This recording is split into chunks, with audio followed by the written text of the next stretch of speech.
Kajian Kitab.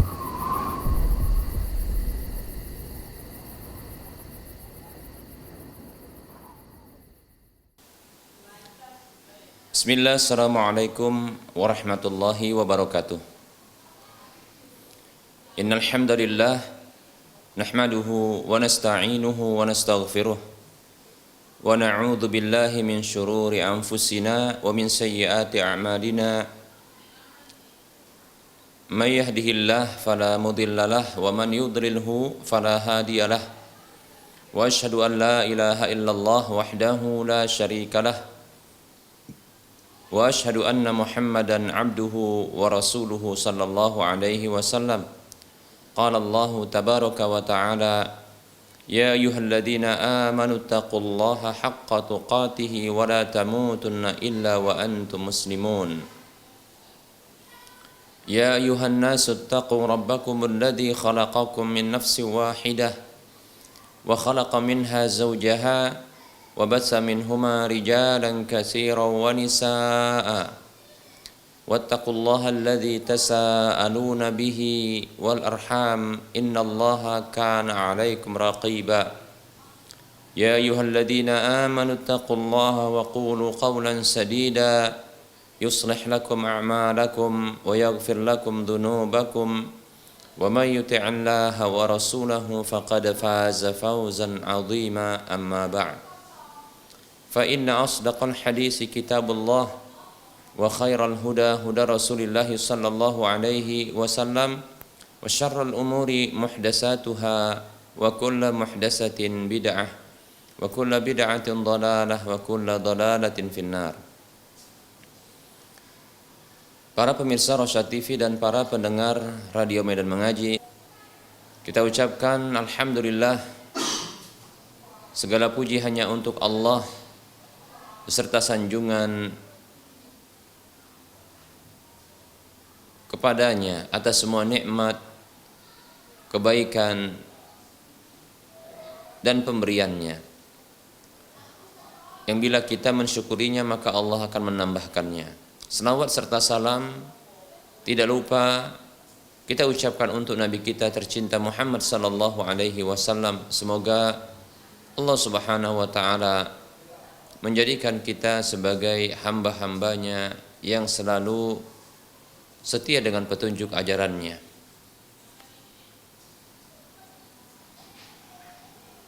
Semoga Allah Subhanahu wa taala senantiasa memberikan kebaikan, perlindungan dan penjagaan kepada kita di mana saja kita berada. Baik para hamba Allah rahimani wa rahimakumullah. Kita lanjutkan pembahasan kitab Minhajul Muslim di bab yang kedua tentang adab. Dan kita masih membahas adab dan menyempurnakan pembahasan adab terhadap sesama muslim, dan ini adalah pembahasan terakhir dalam pembahasan adab terhadap sesama muslim. Para hamba Allah rahimani wa rahimakumullah, di antara adab terhadap sesama muslim adalah memberikan perlindungan tatkala dia meminta perlindungan dengan nama Allah Subhanahu wa taala. Baik para hamba Allah rahimani wa rahimakumullah, memberikan perlindungan suaka kepada seorang muslim tatkala dia meminta dengan nama Allah Subhanahu wa taala kepada kita.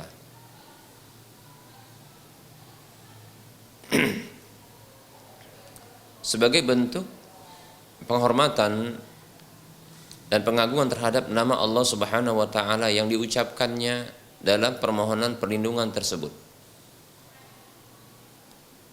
Demikian pula di antara adab terhadap sesama muslim adalah memberikan permintaannya tatkala dia meminta kepada kita dengan nama Allah Subhanahu wa taala. Dan ini kebiasaan Nabi sallallahu alaihi wasallam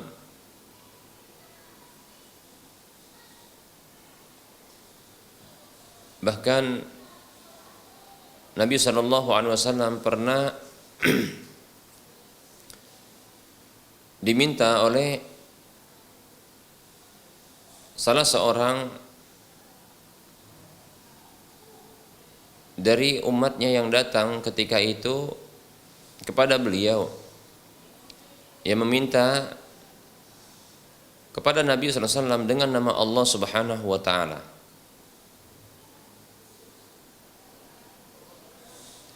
Aku meminta kepadamu dengan nama Allah Subhanahu wa Ta'ala. Maka hal seperti ini membuat Nabi Shallallahu Alaihi Wasallam ini memberikan kepadanya apa yang diminta, karena dalam rangka mengagungkan nama Allah Subhanahu wa Ta'ala yang disebutkan dalam permintaannya tersebut. Demikian pula bahkan Nabi Shallallahu Alaihi Wasallam pernah memenuhi permintaan seorang wanita yang pernah dinikahi Nabi Shallallahu Alaihi Wasallam, yaitu seorang putri dari pimpinan kabilah, putri dari John, yang dinikahi Nabi Shallallahu Alaihi Wasallam. Yang para ulama mereka berbeda pendapat tentang namanya. Kalau tidak salah ada yang menyebutkannya dengan Jamilah. Baik para hamba Allah rahimani wa rahimakumullah, Nabi SAW itu pernah menikahinya. Tatkala Nabi SAW mendekatinya, maka wanita tersebut yang sudah dinikahi oleh Nabi SAW itu mengucapkan memohon perlindungan kepadanya, memohon perlindungan kepada Allah SWT darinya. Dia katakan, a'udzu billahi minka. Aku memohon perlindungan kepada Allah Subhanahu wa Ta'ala darimu. Demikian. Maka Nabi Shallallahu Alaihi Wasallam menyatakan, sungguh engkau telah memohon perlindungan kepada Zat yang Maha Agung, yang Maha Mulia. Maka Rasul mengatakan, alhiqi bi ahliki, pulanglah ke rumah keluargamu. Demikian. Yaitu Nabi SAW memenuhi permintaannya karena memohon perlindungan kepada Allah Subhanahu wa Ta'ala, dengan nama Allah Subhanahu wa Ta'ala, dari Rasulullah SAW. Maka Rasulullah memenuhi permohonan perlindungan tersebut, maka Rasulullah pun menceraikannya. Demikian. Para ulama mereka memberikan kesimpulan atau faedah dari hadis tersebut atau kejadian tersebut, yaitu hikmah besar yang didapatkan dari kasus tersebut atau kejadian tersebut adalah Nabi SAW dihindarkan dari seorang wanita yang akan menjadi istri beliau namun memiliki sifat-sifat buruk. Demikian. Nah, seperti itu. Ya kita katakan, betapa tidak buruknya, mengapa bisa ada orang yang menjadi umat Nabi SAW yang berlindung kepada Allah dari Nabi SAW.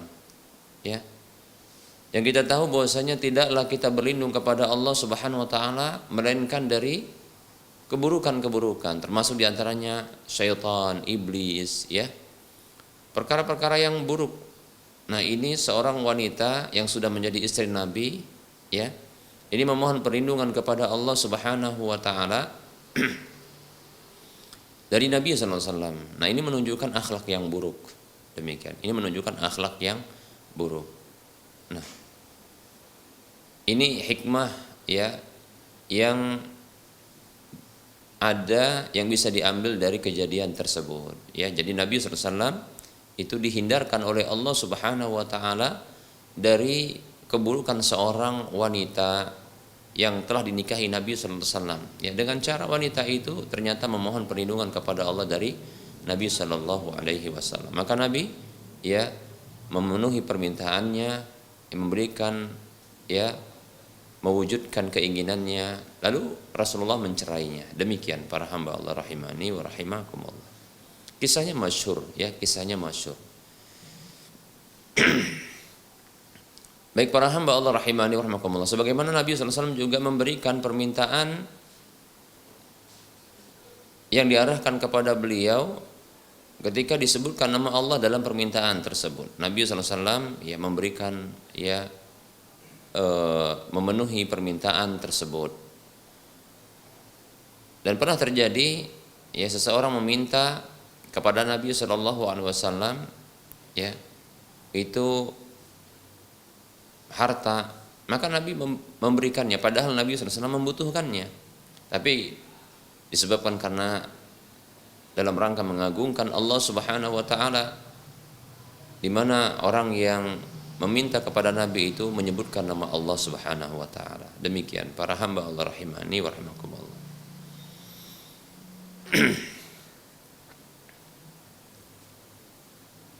Demikian pula di antara adab terhadap sesama muslim adalah membalas kebaikan, ya, membalas kebaikan saudara yang telah berbuat baik kepadanya, ya. Baik para hamba Allah rahimani wa rahimakumullah. Nah, ini adab terhadap sesama muslim, ya, membalas kebaikan dengan yang serupa, ya, atau yang lebih baik. Karena itu merupakan bentuk penghormatan, membalas penghormatan. Allah Subhanahu wa taala berfirman, a'udzu billahi minasyaitonir rajim. Wa idza huyyitum bi tahiyyatin fahayyu bi ahsana minha aw rudduha. Kata Allah Subhanahu wa taala dalam surah An-Nisa ayat 86, wa idza huyyitum bi tahiyyatin fahayyu bi ahsana minha aw rudduha. Allah berfirman yang artinya, apabila kalian diberikan sebuah penghormatan, maka balaslah penghormatan tersebut dengan penghormatan yang lebih baik darinya atau yang semisal dengannya. Demikian. Atau kembalikan yang semisal seperti itu. Baik para hamba Allah rahimani wa rahimakumullah. Nah, ini merupakan bentuk adab terhadap sesama muslim. Oleh karenanya Nabi kita Muhammad sallallahu alaihi wasallam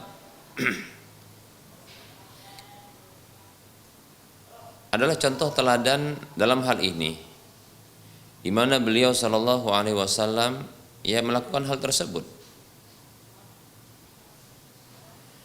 Nabi sallallahu alaihi wasallam memberikan teladan di mana beliau membalas, ya, kebaikan dengan yang semisal, ya.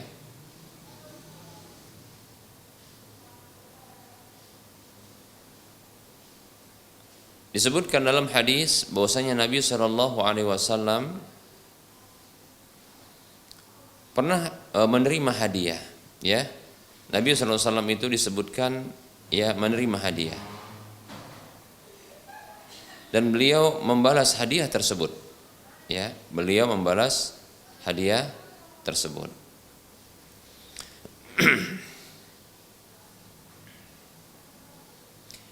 Dalam hadis yang diriwayatkan oleh Imam Bukhari dari Aisyah radhiyallahu anha, yang mengatakan kana Rasulullah sallallahu alaihi wasallam yaqbalul hadiyata wa yusibu 'alaiha. Dahulu Nabi sallallahu alaihi wasallam itu menerima hadiah dan membalasnya, ya, membalas hadiah tersebut. Baik para hamba Allah rahimani wa rahimakumullah. Nah, ini, ya, merupakan contoh teladan, ya, bagi kita, karena memang Nabi SAW dijadikan oleh Allah Subhanahu wa taala sebagai teladan. Kata Allah Subhanahu wa taala, a'udzu billahi minasyaitonir rajim, laqad kana lakum fi rasulillahi uswatun hasanah liman kana yarjullaha wal yawmal akhir. Sungguh pada diri Rasulullah SAW itu bagi kalian ada suri tauladan yang baik bagi siapa saja yang mengharapkan perjumpaan dengan Allah dan hari akhir. Baik para hamba Allah rahimani wa rahimakumullah. Nabi SAW itu membalas, ya, kebaikan orang yang berbuat baik kepada beliau. Demikian, ya. Maka ini adab ya adab terhadap sesama, ya lebih-lebih kepada seorang muslim, yaitu membalas kebaikannya dengan yang lebih baik atau yang setimpal. Setidaknya adalah ya mendoakan kebaikan untuknya, ya mendoakan kebaikan untuknya. Seperti ungkapan jazakallahu khaira, semoga Allah Subhanahu wa taala ya membalasmu dengan kebaikan. Nah, seperti itu. Nah, ini adab yang baik ya bagi seorang muslim kepada muslim yang lainnya. Ya, jika tidak mampu ya untuk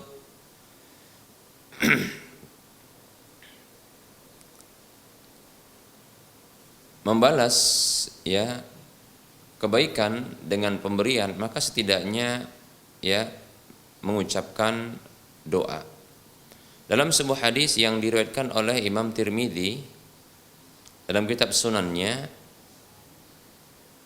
dari sahabat Usamah bin Zaid radhiyallahu anhuma, ia mengatakan Rasulullah shallallahu alaihi wasallam bersabda,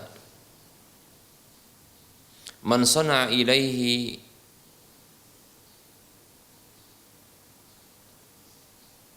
ma'rufan faqala li fa'ilihi jazakallahu khaira."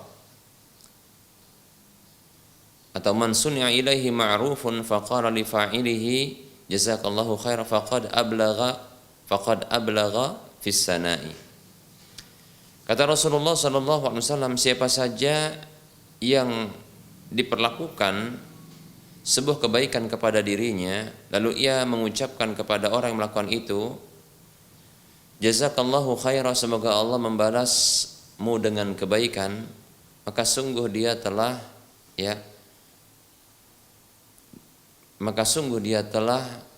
sempurna dalam menyampaikan ya pujian, ya sanjungan. Demikian.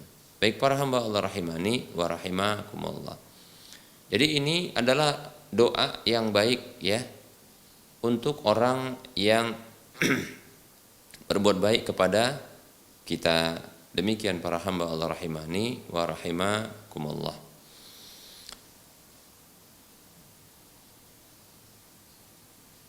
Dalil yang menghimpun keseluruhan apa yang sudah kita sebutkan tadi ini terdapat di dalam hadis yang diriwayatkan oleh Imam Abu Daud dalam kitab Sunannya. Demikian pula Imam Ahmad dalam Musnadnya dan Imam Al-Hakim dalam Mustadraknya. Rasulullah sallallahu alaihi wasallam beliau bersabda, "Man ista'adakum billahi fa'idhuhu wa man sa'alakum billahi fa'atuhu wa man da'akum fa'ajibuhu wa man sana'a ilaikum ma'rufan fakafi'uhu fa in lam tajidu ma tukafi'unahu bihi fad'u lahu hatta tarau annakum qad kafa'tumuhu." Baik ya, hadisnya hadis yang diriwayatkan oleh Imam Abu Daud, Imam Ahmad dan Al-Hakim. Dan hadis ini hadis yang ya begitu bersajak bunyinya ya. Rasulullah mengatakan sallallahu alaihi wasallam, "Man ista'adakum billahi fa'idhuhu." Siapa saja yang memohon perlindungan kepada kalian dengan nama Allah Subhanahu wa taala, maka berikan perlindungan kepadanya. Ya. Nah, walaupun bahkan seorang kafir orang kafir dia minta suaka kepada orang muslim agar dia tidak disakiti dan diganggu oleh musuhnya, baik itu dari orang kafir yang lainnya atau dari orang muslim pula, dan dia meminta perlindungan ya kepada seorang muslim atau pihak muslim dengan menyebutkan nama Allah, maka di sini ya disyariatkan kita untuk memberikan suaka kepadanya, asalkan dia tidak melakukan pengkhianatan, ya, memberikan perlindungan kepada dia. Lebih-lebih apabila itu seorang muslim. Orang kafir aja demikian, ya, seperti itu, minta suaka, maka diberikan ya suaka tersebut kepada dirinya, ya, perlindungan kepada dirinya. Wa man sa'alakum billahi fa'atuhu, Dan siapa saja yang meminta kepada kalian dengan nama Allah, disebutkan nama Allah, maka fa'atuhu, maka berikan kepada dia permintaannya. Ya, tadi sudah kita berikan contoh untuk dua hal ini ya dari Nabi Shallallahu Alaihi Wasallam, di mana Nabi SAW ya mengagungkan Allah Subhanahu Wa Taala dengan sebenar-benar pengagungan, sampai pun permintaan baik itu permintaan harta, permintaan perlindungan dipenuhi oleh Nabi SAW ketika disebutkan nama Allah. Ya, demikian. Berikutnya waman da'akum fa'ajibuhu, dan siapa saja yang mengundang kalian maka penuhilah undangannya itu. Lihat ya. Atau siapa saja yang memanggil kalian maka jawablah ya panggilan itu, demikian. Jadi kalau kita dipanggil nama kita ya maka jawab ya, dijawab itu. Karena ini perintah ya, fa'ajibuhu kata Nabi, penuhi ya, jawab seperti itu. Dijawab itu panggilannya, dijawab itu undangannya, seperti itu para hamba Allah rahimani wa rahimakumullah. Ya tentunya adalah undangan-undangan ya, kalau dia berupa undangan makan, ini tidaklah mengandung kemaksiatan di dalamnya, tidak mengandung kemaksiatan di dalamnya. Nah, kalau ada kemaksiatan ya maka tidak boleh datang. Seperti itu. Dikhawatirkan jatuh juga ke dalam maksiat tersebut. Nah, kalau ada halangan seperti sakit ya atau ketidakmampuan yang lainnya, faktor-faktor yang lain yang menghalangi sehingga tidak mampu untuk hadir, maka sampaikan alasan tersebut, ketidakhadiran tersebut, agar ya saudara sesama muslim tidak berburuk sangka terhadap kita. Demikian ya. Baik para hamba Allah rahimani wa rahimakumullah. Kemudian Nabi SAW bersabda, "Wa man sana'a ilaikum ma'rufan fakafi'uhu." Dan siapa saja yang berbuat kebaikan kepada kalian, maka balaslah ya.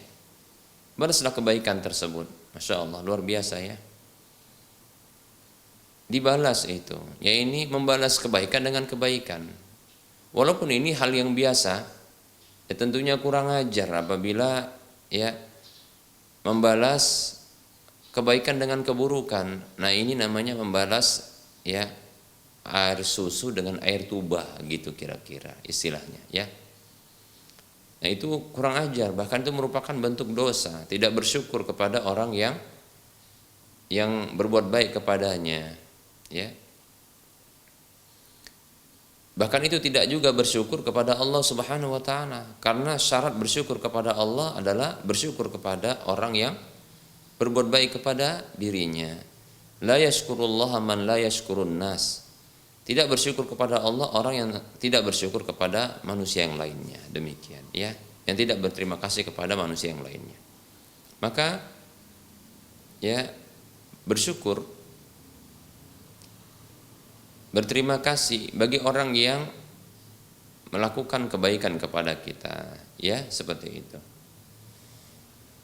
Nah, kalau tidak mampu untuk membalasnya dengan yang serupa atau yang lebih baik ya, maka setidaknya adalah mendoakannya, itu mendoakan kebaikan untuknya. Tadi sudah kita sebutkan dengan seperti doa jazakallahu khaira ya, atau doa-doa yang lainnya seperti doa keberkatan barakallahu fik, semoga Allah memberikan banyak keberkahan kepadamu. Rasulullah mengatakan fa illam tajidu ma tukafi'unahu bihi fad'u lahu. Maka apabila kalian tidak mendapati sesuatu yang dengannya kalian bisa membalasnya, maka doakan kebaikan untuk dia. Lihat ya, Nabi SAW memerintahkan untuk mendoakannya, mendoakan kebaikan untuknya, demikian. Hatta tarau annakum qad kafa'tumuhu, sampai kalian melihat bahwasanya kalian telah ya membalas kebaikannya itu. Demikian para hamba Allah rahimani wa rahimakumullah ya.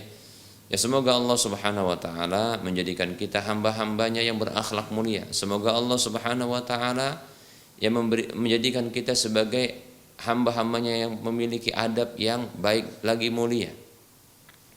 Dan semoga Allah Subhanahu wa taala memberikan ya kekuatan kepada kita, kemampuan kepada kita agar kita bisa memenuhi hak-hak saudara-saudara kita. Amin ya rabbal alamin. Baik para hamba Allah rahimani wa rahmakumullah, kita cukupkan untuk penyampaian materi pada pertemuan kali ini, dan ini adalah pembahasan terakhir seperti yang kita sebutkan di dalam bab adab terhadap sesama muslim. Insyaallah taala pada waktu mendatang kita akan bahas ya subjudul baru, yaitu adab terhadap orang kafir. Baik para hamba Allah rahimani wa rahimakumullah. Baik ya. Kita buka sesi soal jawab bagi para pemirsa dan para pendengar sekalian yang ingin berinteraktif langsung, bertanya langsung lewat telepon, maka silahkan hubungi nomor layanan kami di nomor 0812 12 12 8834. Dan di nomor yang sama bisa juga diajukan pertanyaan lewat chatting WhatsApp. Baik para hamba Allah rahimani wa rahimakumullah.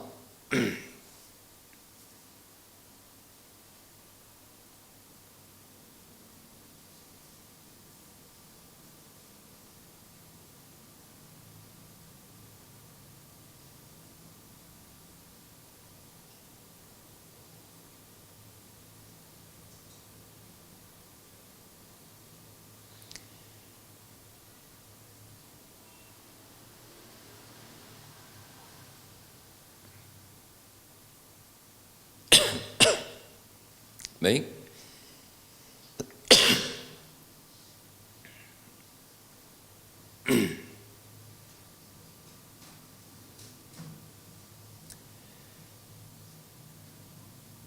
Kita mencoba untuk menjawab pertanyaan yang sudah masuk berikut ini.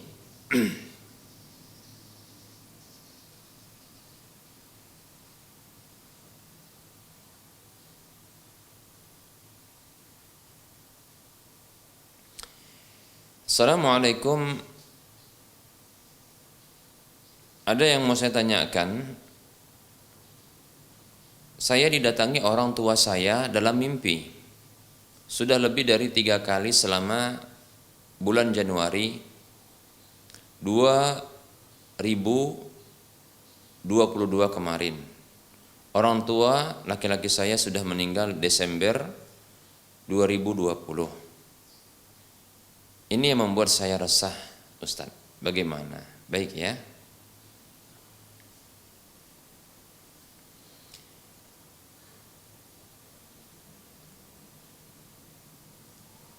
Waalaikumsalam warahmatullahi wabarakatuh. Semoga Allah Subhanahu wa taala memberikan ampunan, kerahmatan, kemaafan, keafiatan, kenikmatan di dalam alam kubur bagi orang tua Anda. Dan semoga Allah Subhanahu wa taala mengangkat siksa dan menghilangkannya dari orang tua Anda. Amin ya rabbal alamin. Ketahui bahwasanya mimpi itu ada 3 bentuknya. Pertama adalah mimpi dari Allah Subhanahu wa taala, dan semuanya adalah baik. Mimpi dari Allah itu baik insyaallah taala. Yang kedua adalah mimpi dari syaitan, dan semua mimpi dari syaitan adalah buruk. Kemudian yang ketiga adalah mimpi yang disebut dengan bunga tidur. Dalam bahasa hadis disebut dengan haditsun nafsi, yaitu pembicaraan ya diri sendiri kepada pribadinya ya. Baik para hamba Allah rahimani wa rahimakumullah. Mimpi yang didatangi dalam mimpi tersebut oleh orang yang telah wafat dari karib kerabat, keluarga, bahkan orang tua. Maka ketahuilah sesungguhnya mimpi tersebut bisa jadi adalah mimpi dari salah satu dari 3 hal ini ya yang sudah kita sebutkan tadi. Bisa jadi itu mimpi dari Allah Subhanahu wa taala. Bisa jadi juga itu mimpi dari syaitan. Bisa juga itu mimpi disebut dengan haditsun nafsi. Bisa jadi, tergantung. itu bisa jadi adalah mimpi dari Allah Subhanahu wa taala, yaitu di mana Allah Subhanahu wa taala memperkenankan orang tuanya untuk datang dalam mimpi tersebut. Walaupun kita yakini bahwasanya orang yang telah wafat itu dia telah masuk ke dalam alam barzakh yang dia tidak akan bisa keluar darinya. Hanya saja Allah Subhanahu wa taala mampu untuk menghadirkan ya dan menyampaikan apa yang diinginkan oleh orang tua teruntuk sang anak tersebut, ya. Apakah keinginan orang tua agar anak tersebut ya mendapatkan kebaikan, selamat dari keburukan, ya, atau mengingatkan tentang ya ketaatan-ketaatan seperti itu, ya, atau mengharapkan agar sang anak tersebut bertobat kepada Allah Subhanahu wa taala. Sangat mungkin, ya, sangat mungkin, ya, demikian. Itu tentunya mimpi yang baik yang datang dari Allah Subhanahu wa taala. Ingat, ini syaratnya apabila tidak ada sesuatu pun yang disampaikan oleh orang tua tersebut itu yang bertentangan ya dengan ajaran Islam, ajaran Allah Subhanahu wa taala yang terdapat dalam Islam. Demikian, ya. Dan sesuatu yang disampaikan tersebut semuanya adalah baik, maka ini mimpi dari Allah walaupun lewat orang tua. Jadi orang tua yang hadir lalu menyampaikan ya pesan-pesan kebaikan seperti taubat, ya. Seperti begitu juga barangkali adalah untuk melakukan ketaatan-ketaatan yang dilalaikan oleh sang anak, atau memberikan pesan-pesan agar menghindarkan dari keburukan-keburukan. Nah, seperti itu, ya, sangat mungkin. Kembali kita katakan ini mimpi dari Allah apabila syaratnya apabila, ya, jadi bisa dipahami ini mimpi dari Allah syaratnya apabila, ya, apa yang disampaikan oleh orang tua tersebut atau siapapun yang datang dalam mimpi kita itu tidak bertentangan dengan ajaran Allah di dalam Islam, seperti itu. Begitu bertentangan, ya, dengan Al-Quran maupun hadis Nabi Shallallahu Alaihi Wasallam.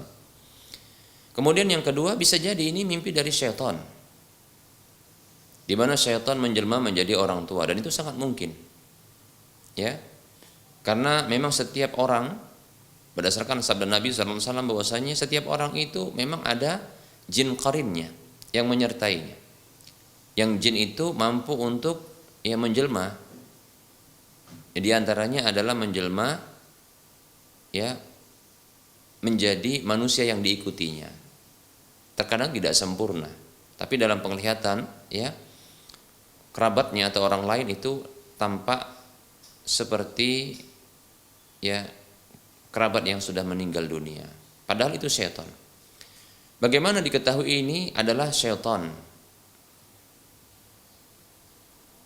Syaitan tersebut atau dalam mimpi tersebut atau orang yang datang tersebut bisa jadi itu datangnya bukan dalam mimpi, karena memang ada sebagian syaitan yang menjelma menjadi manusia yang diikutinya itu dalam kondisi ya alam sadar, di mana dia datang ya bahkan berbicara seperti itu padahal sudah meninggal dunia, bertemu dengan orang-orang yang di sekitarnya. Itu syaitan, bukan orang yang telah wafat tersebut, karena tidak mungkin orang yang telah wafat itu dia bangkit ya keluar dari alam barzakh. Ini bentuk, kalau diyakini demikian, maka ini merupakan bentuk kesalahan. Kalaulah ya dia ingin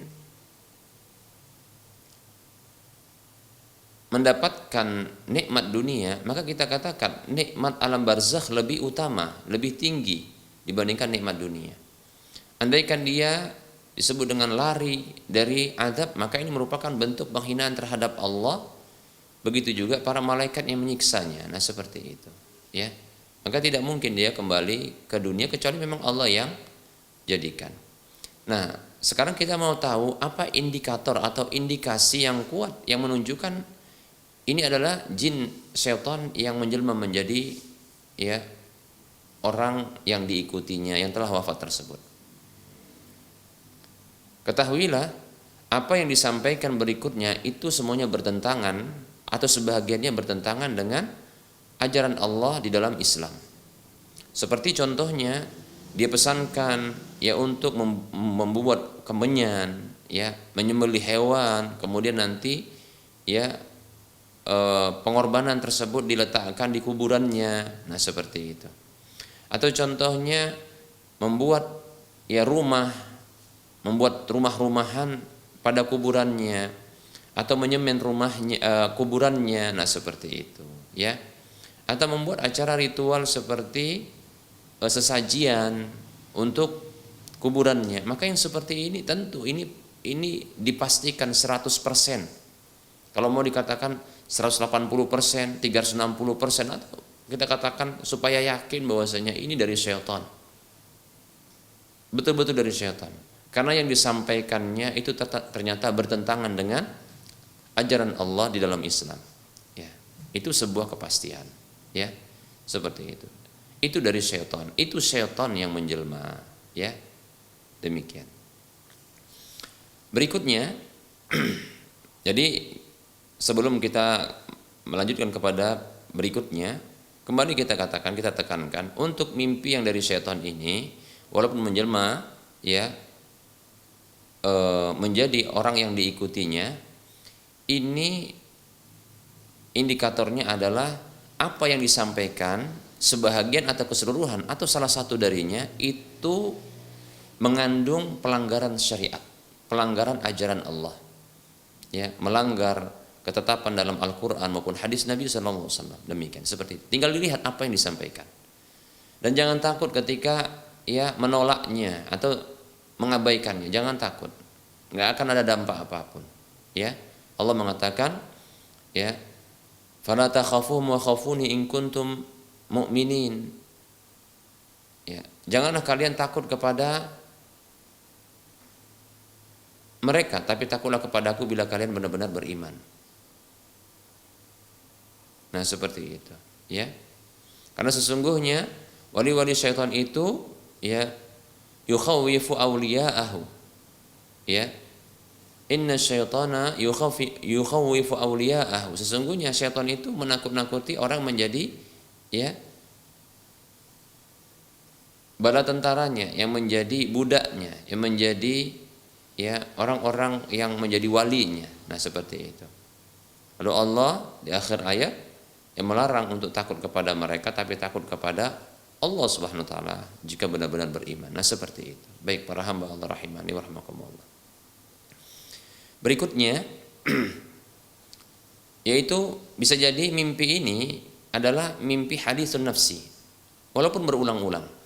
Hadisun nafsi yaitu mimpi yang disebut dengan bunga tidur, di mana diri ini rindu ya dengan orang tua, rindu atau pernah membicarakan sebelumnya, sehari sebelumnya atau di hari itu ya sebelum tidur, ya sebelum bermimpi itu membicarakannya, apakah dengan orang tua atau dengan karib kerabat yang lainnya, lalu ternyata terbawa mimpi, atau karena rindu, atau mungkin karena teringat sesuatu dengan orang tua. Nah, seperti itu. Maka yang seperti ini bisa jadi terbawa mimpi. Itulah hadisun nafsi. Ya, seperti itu. Maka yang seperti ini sesungguhnya ya tidak mengapa, ya. Ya, saya sarankan kalau rindu sama orang tua, maka kirim pahala sama orang tua. Bagaimana kirim pahala sama orang tua? Secara umum, maka jadikan diri sebagai anak yang soleh atau solehah kalau perempuan, ya, yaitu beramal soleh, banyak-banyak beramal soleh, karena amalan seorang anak akan sampai kepada orang tuanya tanpa mengurangi pahala mengurangi pahala sang anak tersebut. Rasulullah bersabda sallallahu alaihi wasallam, "Idza matal insanu inqata'a 'amaluhu illa min salasin." Apabila manusia itu mati, maka terputuslah amalnya kecuali dari 3 jalurnya. min sadaqatin jariyatin. Yang pertama, kecuali dari 3 jalurnya. Apa yang 3 itu? Yang pertama adalah sedekah jariyah. Au ilmin yuntafa'u bihi, yang kedua adalah ilmu yang bermanfaat. Au waladin salihin yad'u lahu. Yang ketiga adalah anak yang berbuat kesalehan yang mendoakan kebaikan untuknya. Demikian. Jadi berbuat kebaikan, berbuat amal soleh, maka itu akan mengalirkan pahala kepada orang tua tanpa mengurangi pahala sang anak tersebut. Kemudian yang kedua adalah mendoakan kebaikan untuk orang tua berdasarkan hadis ini juga, ya, atau hadis yang lain, ya, mendoakan orang tua atau dalil yang lain. Contohnya firman Allah Subhanahu wa taala dalam surah Al-Isra ayat 24, ya. Allah mengatakan, a'udzubillahi minasyaitonir rajim, wakhfid lahum janaha dzulli minar rahmah wa qur rabbirhamhuma kama rabbayani shaghira. Rendahkanlah diri kalian di hadapan keduanya, yaitu orang tua, yaitu dengan penuh dengan kasih sayang, dan berdoalah, ucapkanlah kepada Allah, wahai Rabbku, sayangilah kedua orang tuaku, ya. Di antaranya adalah doa ampunan, ya. Sayangilah kedua orang tuaku sebagaimana mereka dahulu yang mengasuhku di saat aku kecil, demikian, ya. Bisa juga, ya, doa kebaikan ini adalah doa ampunan. Bahkan doa ampunan ini akan bisa mengangkat derajat orang tua, di mana bisa jadi orang tua tersebut dalam satu kondisi dia disiksa karena dosa-dosanya yang ia lupa untuk meminta ampun atas dosa tersebut. Lalu Allah berkehendak untuk menyiksanya, tidak memaafkannya. Maka dengan doa ampunan dari anak untuk orang tuanya, maka ini akan menyebabkan orang tua tersebut akan terangkat, ya, derajatnya. Bahkan bisa jadi terangkat derajatnya dari derajat disiksa menjadi tidak disiksa. Dalam sebuah hadis yang diriwayatkan oleh Imam Bukhari dalam Adabul Mufrad, disahihkan oleh Syekh Al-Albani rahimahullahu taala, Rasulullah bersabda sallallahu alaihi wasallam,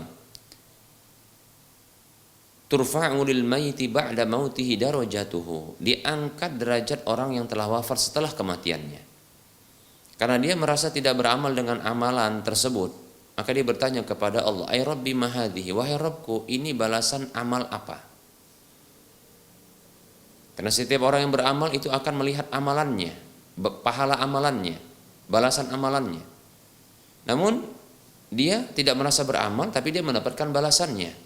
Maka dia bertanya kepada Allah, maka dikatakan kepadanya, waladuka istaghfarulaka, anakmu mohon ampun untukmu. Lihat, jadi permohonan ampun anak ini akan sangat bermanfaat bagi orang tuanya, terangkat derajatnya, bahkan derajat disiksa menjadi tidak disiksa. Siapa yang ingin melihat orang tuanya disiksa, bahkan dengan siksa yang lebih parah daripada siksa-siksa yang ada di dunia ini? Kita tidak ingin melihat orang tua kita terbakar di api unggun atau di sebuah bangunan. Kita tidak ingin. Bahkan kita akan berusaha menyelamatkan orang tua kita, walaupun terkadang kita harus terbakar. Lalu susahkah bagi kita untuk memohon ampun untuk orang tua kita, yang itu akan menyelamatkan dia, ya, dari siksa, demikian, ya. Berikutnya bisa juga kirim pahala, ya, secara khusus pula, diantaranya adalah dengan bersedekah yang diniatkan pahalanya untuk orang tua. Sa'ad ibnu Ubadah radhiyallahu anhu pernah kehilangan orang tuanya, yaitu wafat orang tuanya sementara dia tidak ada di sisi orang tuanya, yaitu ibunya. Lalu Sa'ad bin Ubadah radhiyallahu anhu datang kepada Nabi sallallahu alaihi wasallam seolah-olah dia begitu merasa bersalah. Ya Rasulullah, inna ummi tuwufiyat, ayanfa'uha syai'un in tasaddaqtu bihi anha.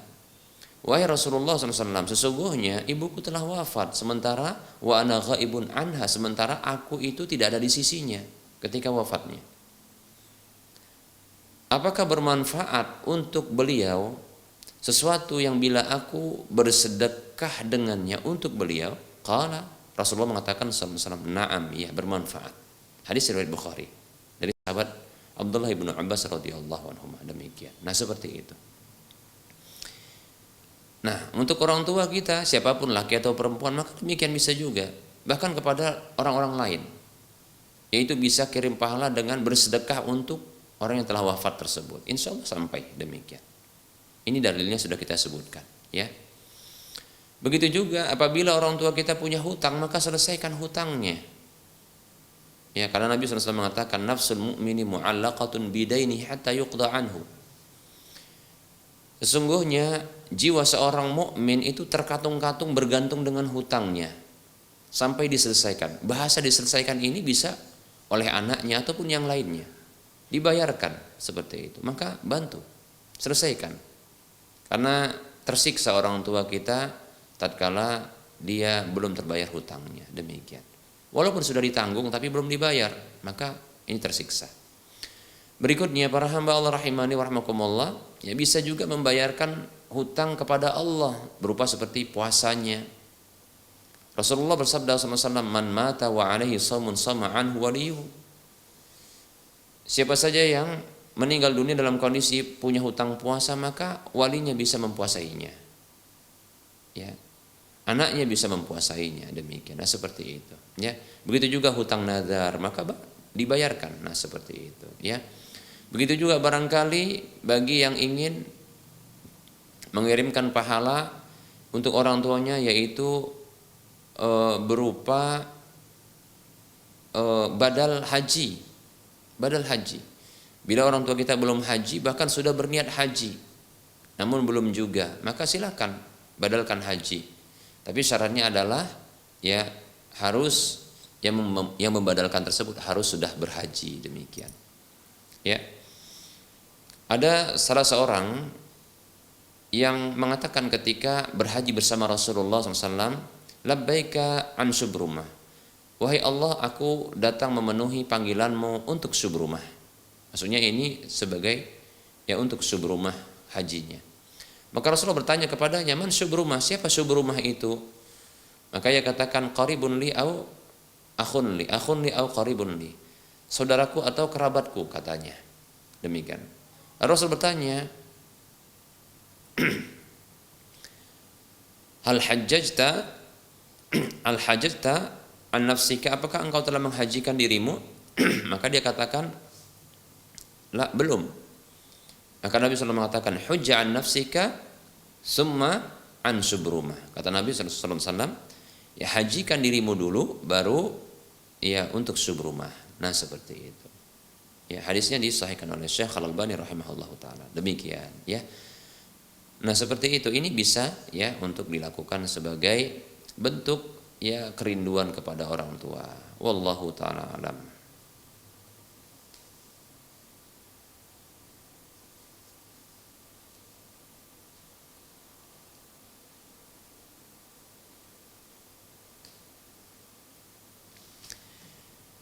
Berikutnya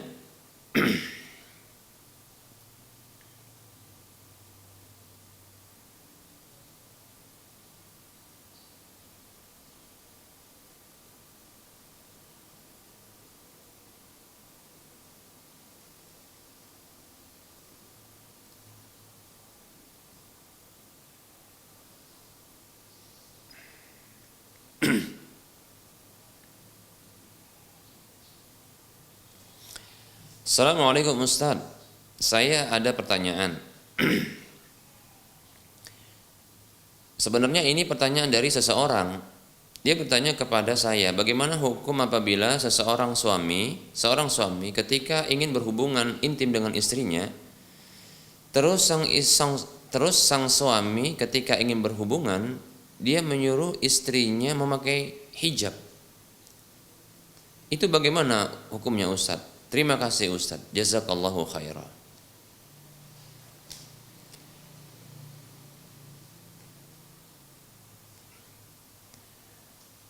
Waalaikumsalam warahmatullahi wabarakatuh. Seorang suami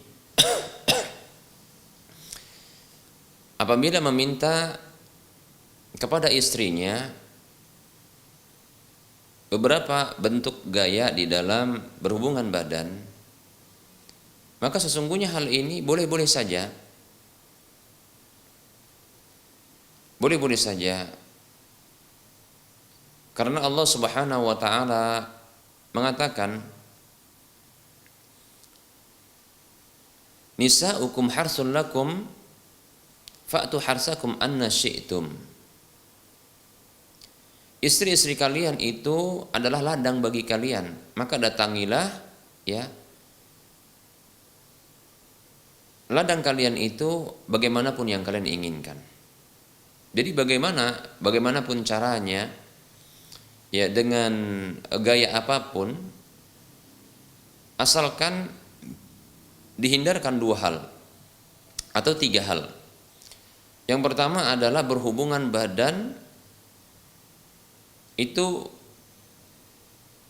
pada anus, ya, atau dubur, tempat keluarnya feses, kotoran, maka ini dilarang.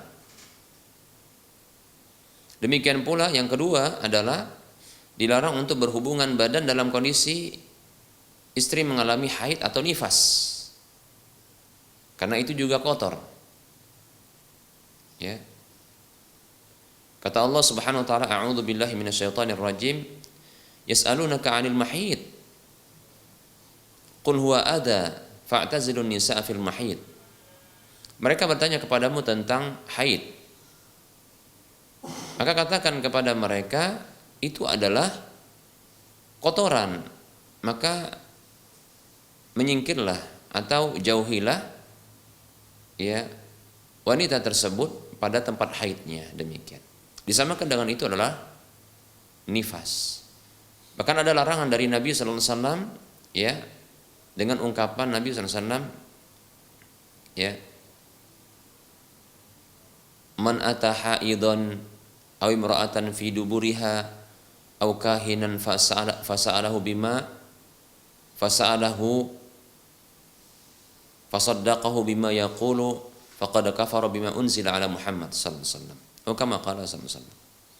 Siapa saja yang menggauli istrinya dalam kondisi haid atau wanita pada duburnya, atau mendatangi dukun lalu bertanya kepadanya kemudian membenarkan apa yang diucapkannya, maka sungguh dia telah kufur terhadap apa yang diturunkan kepada Nabi Muhammad sallallahu alaihi wasallam. Demikian hadis yang sahih. Baik ya, jadi ini yang dihindari. Kemudian itu 2 hal yang harus dihindari. Adapun yang ketiga dan ini dikhawatirkan jatuh kepada larangan, yaitu maaf ya, mengulum atau menjilati kemaluan ya pasangan, maka tidak boleh. Dengan alasan tidak bolehnya adalah dikhawatirkan ya akan berinteraksinya mulut atau tertelannya ya ke dalam mulut, yaitu madhi, yaitu cairan yang keluar karena rangsangan dari kemaluan, cairan yang keluar dari kemaluan karena rangsangan. Itu bisa berlaku bagi laki-laki atau perempuan. Ya mungkin dalam bahasa medis disebut dengan pelumas ya. Nah, seperti itu. Nah, ini dikhawatirkan bila merangsang dengan cara seperti itu, ini akan menyebabkan ya tertelannya najis tersebut, dan ini diharamkan. Ya sebab para ulama bahwasanya ya mengkonsumsi atau menelan najis adalah haram, tidak boleh ya, seperti itu. Maka ini dihindarkan. Adapun gaya-gaya yang lain, cara yang lain ya, apalagi seperti ini ya, saya yakin sebenarnya ini hanya variatif ya, variatif atau variasi agar sang suami tidak bosan. Ya, barangkali sang suami ini baru cuma punya 1 istri saja mungkin ya. Kalau mungkin punya beberapa istri, mungkin insya Allah dia akan rindu dengan istri-istri yang berikutnya ya. Tapi kalau dia punya 1 istri, maka wajar bila sang suami ini minta beberapa bentuk kita katakan maaf ini gaya barangkali atau cara-cara agar menghilangkan kebosanan, karena sangat mungkin terjadi kebosanan tersebut seperti itu. Maka tidak mengapa istrinya pakai hijab, pakai jilbab, nah seperti itu. Maka ini hal yang dibolehkan insyaallah taala ya, dibolehkan. Mungkin ini saya bersangka baik bahwasanya ini merupakan bentuk variasi saja. Mungkin yang saya duga adalah istrinya lebih cantik kalau pakai cadar atau pakai hijab, itu masalahnya. Beda kalau mungkin tidak pakai, ya. Ya ini yang mungkin ingin menaikkan hasrat seksualitasnya pada dirinya, maka dia ingin sang istrinya pakai tampilan yang berbeda, pakai pakaian dengan tampilan berbeda, seperti itu, ya. Wallahu ta'ala a'lam.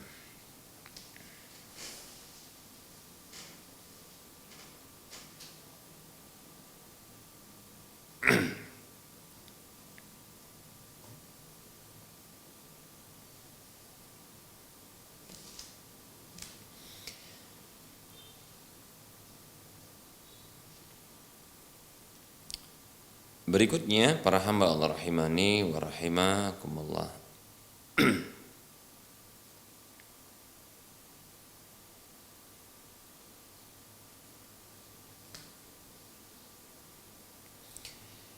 Assalamualaikum warahmatullahi wabarakatuh. Izin bertanya Ustaz, bagaimana menyikapi seorang makmum yang mengikuti imam sholatnya cepat? Mohon pencerahannya Ustaz. Syukran jazakumullahu khairah.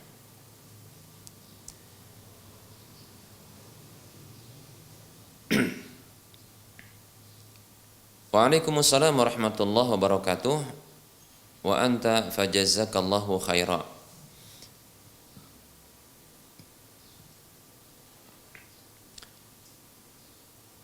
Makmum yang mendapati imam sholat cepat, maka sikapnya itu merinci, yaitu melihat bila imam sholat tersebut cepatnya sampai meniadakan rukun tumakninah, di mana tidak ada tumakninah di dalam rukun-rukun yang dilakukan tersebut, ya, seperti contohnya tidak tumakninah dalam ruku, tidak tumakninah dalam i'tidal, tidak tumakninah di dalam sujud, tidak tumakninah di dalam sujud duduk antara dua sujud, begitu juga sujud kembali tidak tumakninah, ya. Padahal tumakninah di masing-masing dari gerakan tersebut itu adalah rukun. Salah satu saja apabila tidak tumakninah, maka itu akan membatalkan sholat. Setidaknya membatalkan rakaat tersebut. Nah, bila didapati imam sholat seperti ini tidak tumakninah, baik itu di salah satu rukunnya atau di beberapa atau di semua rukun, maka tidak ada manfaat mengikuti imam seperti ini, karena sholat tidak ada manfaat, maksudnya tidak ada manfaat keabsahan sholatnya, maksudnya tidak akan sah sholat bersamanya, demikian, ya, seperti itu. Kalau sang makmum tersebut berusaha untuk dia mengikutinya, maka tentu dia akan juga menjadi makmum yang tidak sah sholatnya karena tidak tumakninah. Kalau dia untuk tumakninah, kalau dia berusaha untuk tumakninah sang makmum tersebut, maka tentunya dia akan tertinggal. Demikian. Oleh karenanya, ya sudah, tidak perlu untuk mengikuti imam seperti itu, ya. Ingat ketika imam cepat sampai meniadakan rukun tumakninah, baik itu di salah satu rukun gerakan atau beberapa rukun-rukun yang lainnya. Baik. Kemudian apabila cepatnya imam tersebut dalam sholatnya itu hanyalah cepat dalam gerakan, namun sesungguhnya masih tumakninah, seperti contohnya ketika dia ruku, hanya dia mungkin membaca sekali, tapi posisinya tepat, ruku dia tepat, ya. Begitu juga ketika ya i'tidal dia tepat, membaca pun yang pendek saja. Begitu juga sujud, ya, dia tepat, kemudian dia membaca hanya sekali saja dan dia tumakninah. Begitu juga duduk antara dua sujud, sujud kembali. Apa itu tumakninah? Yaitu tenang ketika dalam satu posisi gerakan rukun sholat, ya, seukuran bacaan yang paling pendek. Nah, seperti itu, ya. Itu sudah cukup. Maka yang seperti ini ya tidak boleh untuk mufaraqah, ya. tidak boleh untuk memisahkan diri, tetap diikuti. Nah, maka makmum tetap mengikutinya dan berusaha untuk mengikutinya. Maka kalau bisa juga bacanya harus cepat seperti dirinya. Nah, seperti itu, ya, seperti ya diri imam yang membaca dengan cepat seperti itu, ya. Nah, kalau sang imam ruku ketika tegak lurus, ketika dia ruku dia lurus dan membaca juga dengan bacaan yang minimal, tapi dia tumaknina, kemudian dia bangkit lagi tegak seperti itu, dibaca yang paling cepat, kemudian dia sujud, kemudian duduk antara sujud kembali, ini semuanya tepat, hanya saya cepat saja, karena mungkin barangkali dia ada keperluan, cuma dia tetap tumaknina, maka makmum tetap harus mengikutinya, nah, tidak boleh memisahkan diri darinya. Nah, seperti itu, ya. Adapun ketika dia tidak mampu untuk menyempurnakan bacaan karena tidak terbiasa, sang makmum tersebut tidak bisa ngikutin bacaannya karena tidak terbiasa untuk cepat, maka tetap yang ngikutin imam. Adapun bacaan yang tidak selesai maka itu ditanggung oleh imam, ya. Karena kata Rasulullah SAW, wal imamu dhaminun, imam itu penanggung jawab, biarkan imam yang nanggung, seperti itu. Ya, nah ini seperti itu rinciannya. Wallahu ta'ala alam. Baik para hamba Allah rahimani warahmatullah, barangkali ini materi yang bisa kita sampaikan pada pertemuan kali ini. Demikian pula jawaban dari pertanyaan yang sudah masuk. Tentunya dalam penyampaian ini banyak kesalahan, banyak kekurangan dan kekeliruan. Kepada Allah saya mohon ampun, dan kepada para pemirsa dan para pendengar sekalian saya mohon maaf. Kebenaran itu datang dari Allah, maka ambillah. Kekurangan, kekeliruan dan kesalahan itu datang dari saya pribadi dan bisikan syaitan, maka tinggalkanlah. Sebelum kita mengakhiri perjumpaan ini, seperti biasa kita memberikan motivasi kepada saudara seiman, saudara seislam semuanya. Mari kita miliki aset akhirat, di mana pahala dari aset ini bila kita lakukan maka minimalnya 700 kali lipatnya, dan itu akan terus bertambah-tambah sesuai dengan keikhlasan dan manfaat yang besar. Yang ini akan terus mengalir ketika infak dan sedekah itu dimanfaatkan untuk ibadah, ketaatan, dan kebaikan-kebaikan yang lainnya, seperti kegiatan sosial dan seterusnya. Walaupun kita telah tiada, maka salurkan infak dan sedekah jariah Anda ke rekening berikut ini, ke nomor Bank Syariah Mandiri atau Bank Syariah Indonesia di nomor 7127485555 atas nama Yayasan Lajnah Dakwah Medan, kode bank 451. Semoga Anda termotivasi, semoga bermanfaat. Mohon maaf atas segala kekhilafan, kesalahan. Kita ketemu lagi di lain kesempatan. Wassallallahu ala Muhammad wa ala alihi wa ashabihi ajma'in. Subhanakallahumma wa bihamdika asyhadu an la ilaha illa anta astaghfiruka wa atubu ilaika. Walhamdulillahi rabbil alamin. Wassalamu alaikum warahmatullahi wabarakatuh.